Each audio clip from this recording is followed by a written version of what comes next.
1.5 kilo দুধের দেখুন মাখন তুলে নিচ্ছি। কেমন করে মাখন তুলছি আমি দেখুন।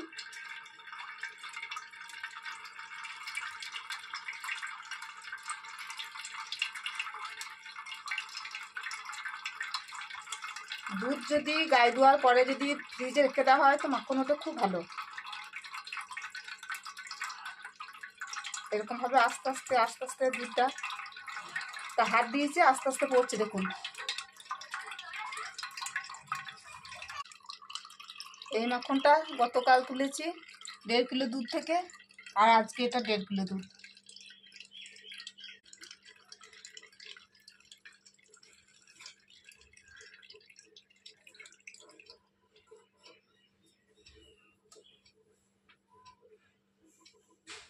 এই দেখুন 1.5 কিলো দুধের মাখন।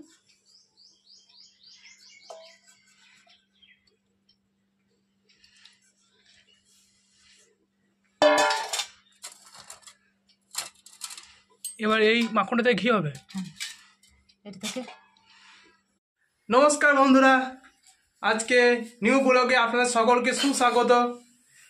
রাঙামাটি রান্নাঘরে ব্লগে আপনাদের সকলকে সুস্বাগত। আজকে আমি একটা পুরো নতুন ধরনের একটা ব্লগ নিয়ে এসেছি। প্রথমেই দেখাবো মা আজকে সকাল সকাল ঘি তৈরি করতে শুরু করে দিয়েছে। ঘি করছে আবার একদিকে ভাতও করছে। ঘিয়ের সঙ্গে ভাতের তো কোনো সম্পর্কই নাই, ঘি তো একদম নিরামিষ, আর ঘি এঁটো হয় না, ভাত এঁটো হয়। সেই জন্য মাকে জিজ্ঞাসা করবো আজকে মা কেন এটা করছে। দেখুন কি ব্যাপার মা, একদিকে ভাত একদিকে ঘি করছো? না ভাতে হাতে বসিয়েছি, ভাত এখনো বসাই নাই রে, ভাতে চাল দিই নাই, হাঁড়িটা রেখেছি জল দিয়ে, ঘিটা গলিয়ে নেবো তারপর আমি ভাতে চাল দেবো। আর ওটা কিসে ঘি করছো? ওটা মাখন তুলে রেখেছিলাম, মাখন থেকে আজকে আমি ঘি বানাচ্ছি। মাখনের ঘি খুব ভালো হয়। ওই ঘিটা থেকে এই ঘিটা সেন্ট বেশি। এই ঘিটা খেতে ভালো, আর সর দিয়ে যেটা ঘি করা হয় সেটা একরকম টেস্ট, আর এই মাখন তোলা ঘিটা একরকম টেস্ট। দেখুন দেখুন কেমন করছে দেখুন। আমি তো সরের ঘি করি, আজকে ঘিটা খেয়ে দেখবি কেমন লাগছে দেখুন দেখতে। আমার তো দারুণ লাগে খেতে। এই ঘিটা পুরো অন্যরকম টেস্ট, কারণ আপনি এই ঘিটা খেলে আর সরের ঘিটা খেতে ইচ্ছা হবে না আপনার। এই ঘিটা আবার খান তো, এই ঘিটা এমনিতে বাজারে পাওয়া যায় না, সরের ঘিটা বাজারে বিক্রি হয়। এদের কুকারও কিছু করেছে, আমি এখনো জানি না কি করেছে, তবে আলু ভাজা করে নিয়েছে। এদিকে দেখুন আলু ভাজা করে নিয়েছে। আলু ভাজা আমার মুড়ি খাওয়ার জন্য, বেশি করে নাই, একজনের জন্যই করেছে তো।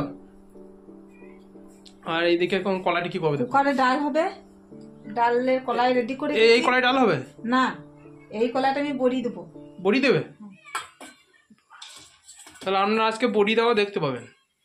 এই কলাটা আমি বড়ি দেবো। আর এখানে ডাল তৈরি হয়ে গিয়েছে? না না কিছু হয় না, সব রেডি করা আছে, বসানো হবে। সকালে তো কাজকর্ম সেরে তারপর এসেছি না, এত তাড়াতাড়ি কি সব হয়ে যায়? ঘি তো প্রায় হয়েই গেল। দারুণ করেছে দেখুন, আর সেন্ট খুব সুন্দর বেরোচ্ছে।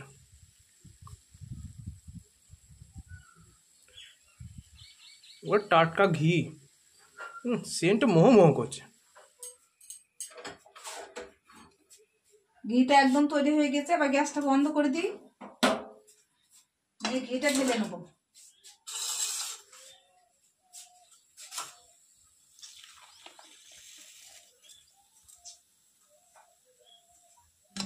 বন্ধুরা, এই মাখনে ঘি দিয়ে যে একবার গরম ভাত খাবে সে ভুলতে পারবে না, এত সুন্দর টেস্ট হয়। মানে বিশ্বাস করবেন না, যে খেয়েছে সেই জানে এত সুন্দর টেস্ট হয়, একদম মুখে লেগে থাকার মতো। আপনি যদি শুধু ঘি আর আলু সেদ্ধ ভাত খান, আমি বলবেন অন্য কোনো তরকারি লাগবে না আমার। খাওয়ার জন্য রাখা হয় তাহলে ঘিটা কিন্তু কাঁচা থেকে যাবে, তাই আমি খাঁকিটা পুরোটা পুড়িয়ে দিয়েছি, ঘিটা ভালো করে তৈরি করে নিয়েছি। এই ঘিটা অনেক দিন থাকবে, 2-4 বছর থেকে যাবে, ঘিটা নষ্ট হবে না। এবার কড়াইটা আমি এদিকে উল্টে দিই, তাহলে যে ঘিটা বাড়তি আছে খাঁকিতে সেই ঘিটা সম্পূর্ণ গড়িয়ে যাবে, থালাতে পড়বে ঘিটা। এই দেখুন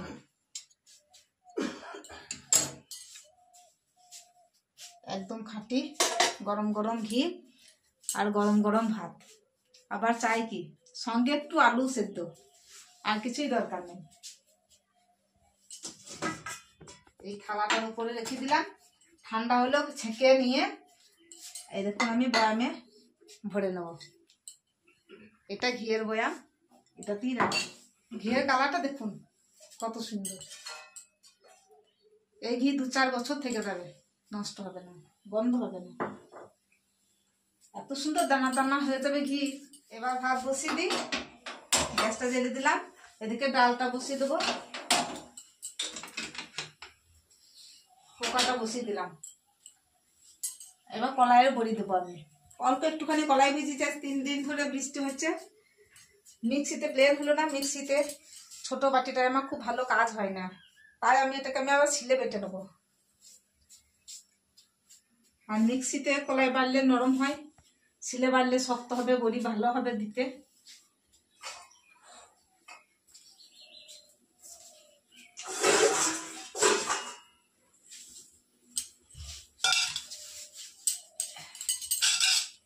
আর শক্ত করে বড়ি কলাইতে বেটে নিয়ে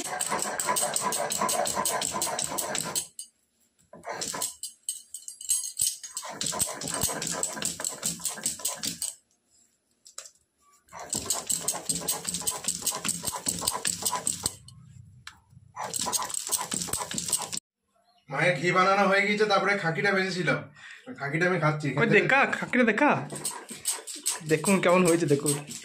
খাকিটা খেতে দারুণ লাগে। খাকি খেলে কিমি হয় না। তো কখন দেবে বড়ি? একটু দেবো, 3টা তো তেল দিয়ে রোদে দিয়ে দিয়েছি। লক্ষ্মী রানী বিশ্রাম করছে দেখুন, খাওয়া দাওয়া হয়ে গেছে। ওই জায়গাটা পরিষ্কার নয়, সেই জন্য খুব অসুবিধা হচ্ছে। আমরাও চেষ্টা করছি এখানে মাটি ভরে দেবার। দেখুন এখন রোদ পাওয়া যায়, তাই তো লক্ষ্মী রানী? রোদ পাওয়া যায়। দেখুন সবারই তো আরাম করার ইচ্ছা হয়। দেখুন এদিকে শুরু করে দিয়েছে মা বড়ি দিতে। হ্যাঁ, অল্প কলাই তো, 3 দিন ধরে বৃষ্টি হলো, তাই খুব অল্প কলাই সকালবেলাতে ভিজিয়ে দিয়েছিলাম। যদি বৃষ্টি না হয় তাহলে তো বড়িগুলো সিদ্ধ হবে না, সেই জন্যই অল্প একটুখানি বড়ি বেটে নিলাম। তেল দিয়ে দিয়েছি দেখুন টিনে। বড়ি কলাই ভালো করে ফেটে নিতে হয়, বড়ি কলাই যত ফেটে নেওয়া হবে তত বড়ি ভালো হবে।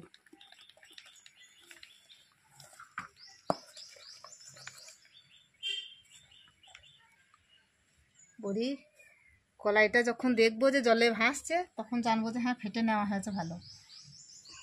হয়ে গেছে ফাটা, তবু আমি আরো একটু ফেটে নেবো, ভেতরটা একদম ফাঁপা হয়ে যাবে বড়ি থাকলে।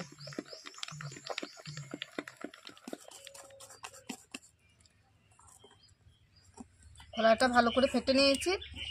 যখন দেখবেন বড়ির কলাইটা জলে দিয়ে ভেসে উঠেছে, তখনই জানবেন যে হ্যাঁ কলাইটা এবার বড়ি দেওয়া হবে।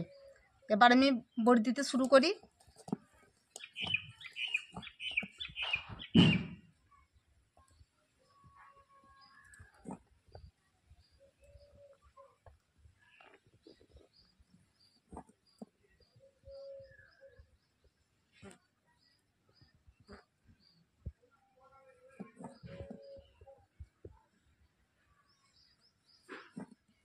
খুব ছোটও করছি না, খুব বড়ও করছি না, মাঝারি সাইজটা করছি বড়ির।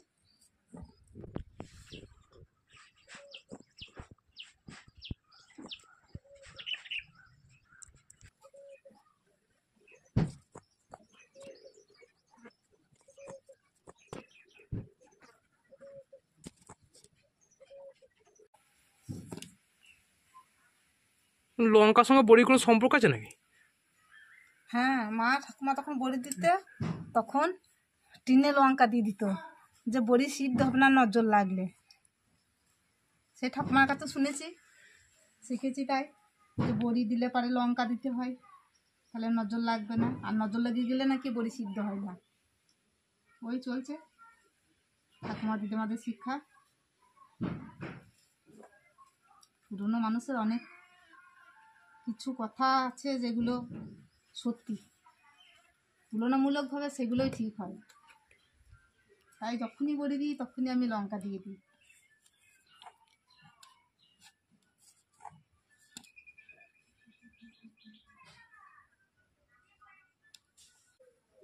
বড়িগুলো বেশ মোটা মোটাই হয়েছে, শুক্র আর ছোট হয়ে যাবে না? হ্যাঁ, অর্ধেক অনেক ছোটো হয়ে যাবে।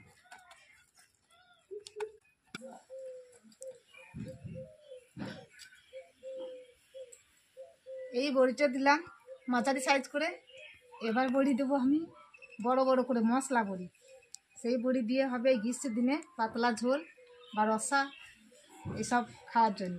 টকের বড়িও বড় বড় দেবো, আর পোস্তর জন্য দেবো ছোটো ছোটো বড়ি। বড়ি পোস্ত, বড়ির টক, বড়ি রসা, বড়ির ঝোল, বড়ি শুক্তো। শুক্তোতে বড়ি না দিলে তো শুক্তোই বানায় না।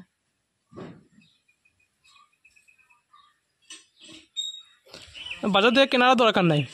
বাজারে বড়ি তো কিনে খাই না, বাজারে বড়ি তো এরকম টেস্টফুল হয় না। ঘরে দেওয়া বড়ি এর স্বাদই আলাদা। বড়িটা হয়ে গেল। হ্যাঁ, হয়ে গেল।